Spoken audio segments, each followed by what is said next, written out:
ಮಾನವನ ಆತ್ಮ ಸಾವಿನ ನಂತರವೂ 13 ದಿನಗಳವರೆಗೆ ಮನೆ ಬಿಟ್ಟು ಹೋಗುವುದಿಲ್ಲವಂತೆ.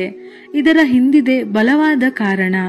ಗರುಡ ಪುರಾಣವು ಹುಟ್ಟಿನಿಂದ ಸಾವಿನವರೆಗೆ ನಂತರದ ಆತ್ಮದ ಪ್ರಯಾಣದ ಬಗ್ಗೆಯೂ ಅನೇಕ ವಿಷಯಗಳನ್ನು ಹೇಳುತ್ತದೆ. ಅದರ ಬಗ್ಗೆ ತಿಳಿದುಕೊಳ್ಳುವ ಕುತೂಹಲ ಅನೇಕ ಜನರ ಮನಸ್ಸಿನಲ್ಲಿ ಉಳಿದಿದೆ. ಅಷ್ಟೇ ಅಲ್ಲ, ಗರುಡ ಪುರಾಣದಲ್ಲಿ ಸಾವಿಗೆ ಸಂಬಂಧಿಸಿದ ವಿಧಿವಿಧಾನಗಳ ಬಗ್ಗೆಯೂ ಅನೇಕ ನಿಯಮಗಳನ್ನು ನೀಡಲಾಗಿದೆ. ಅದನ್ನು ಅನುಸರಿಸುವುದರಿಂದ ಮೃತರ ಆತ್ಮಕ್ಕೆ ಶಾಂತಿ ಸಿಗುತ್ತದೆ.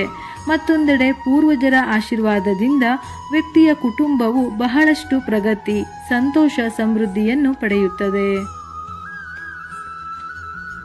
ಸಾವಿನ ನಂತರ ಆತ್ಮವು ಮನೆಯಲ್ಲಿಯೇ ಇರುತ್ತದೆ. ಗರುಡ ಪುರಾಣದ ಪ್ರಕಾರ ಸಾವಿನ ನಂತರ ಮಾನವ ದೇಹದ ಆತ್ಮವು ತನ್ನ ಮನೆಯಲ್ಲಿಯೇ 13 ದಿನಗಳವರೆಗೆ ಇರುತ್ತದೆ. ಅದಕ್ಕಾಗಿಯೇ ಸಾವಿನ ನಂತರ 13 ದಿನಗಳವರೆಗೆ ಅನೇಕ ವಿಧಿಗಳನ್ನು ನಡೆಸಲಾಗುತ್ತದೆ. ಸತ್ತವರ ಆತ್ಮಕ್ಕಾಗಿ ಪ್ರತಿದಿನ ಆಹಾರವನ್ನು ಇಡಲಾಗುತ್ತದೆ.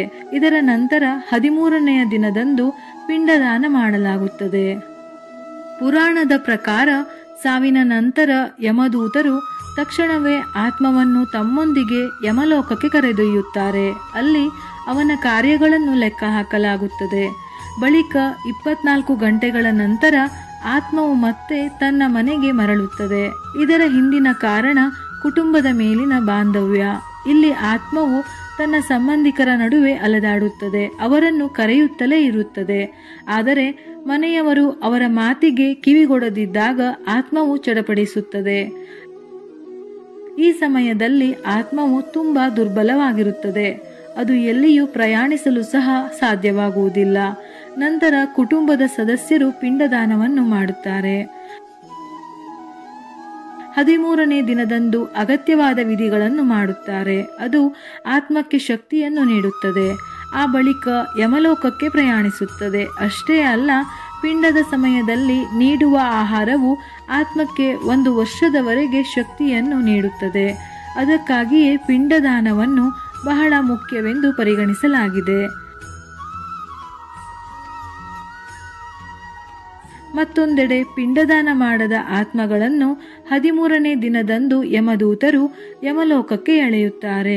ಇದರಿಂದಾಗಿ ಮೃತ ವ್ಯಕ್ತಿಯ ಆತ್ಮಕ್ಕೆ ಸಾಕಷ್ಟು ತೊಂದರೆಯಾಗುತ್ತದೆ. ಯಾರ ಕಾರ್ಯಗಳು ಕೆಟ್ಟದಾಗಿ ಉಳಿಯುತ್ತದೆಯೋ ಅವರ ಆತ್ಮವು ಬಹಳಷ್ಟು ನರಳುತ್ತದೆ. ವ್ಯಕ್ತಿಯ ಮರಣದ ನಂತರ ಸಾವಿನ ದಿನಾಂಕದಿಂದ 1 ವರ್ಷದವರೆಗೆ ಆಹಾರ ಧಾನ್ಯಗಳನ್ನು ದಾನ ಮಾಡಬೇಕೆಂದು ಗರುಡ ಪುರಾಣದಲ್ಲಿ ಉಲ್ಲೇಖಿಸಲಾಗಿದೆ. ಈ ಅವಧಿಯಲ್ಲಿ ಬ್ರಾಹ್ಮಣರಿಗೆ, ಪ್ರಾಣಿ ಪಕ್ಷಿಗಳಿಗೆ ದಾನ ಮಾಡಿದ ಆಹಾರವು ಸತ್ತ ವ್ಯಕ್ತಿಯ ಆತ್ಮವನ್ನು ಮತ್ತಷ್ಟು ಬಲಪಡಿಸುತ್ತದೆ.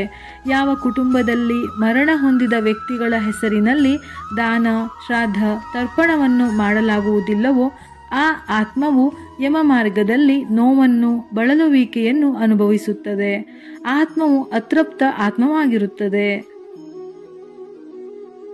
ಮರಣದ ನಂತರ ನಮ್ಮ ಆತ್ಮವು ಹೇಗಿರುತ್ತದೆ ಎಂದು ತಿಳಿದ ಮೇಲೆ ನಾವು ಅಸ್ತಿತ್ವದಲ್ಲಿದ್ದಾಗಲೇ ಮಾಡಿದ ಪಾಪ ಕರ್ಮಗಳಿಂದಾಗಿ ಮರಣ ನಂತರ ನಮ್ಮ ಆತ್ಮವು ಸಮಸ್ಯೆಯನ್ನು ಎದುರಿಸಬೇಕಾಗುತ್ತದೆ.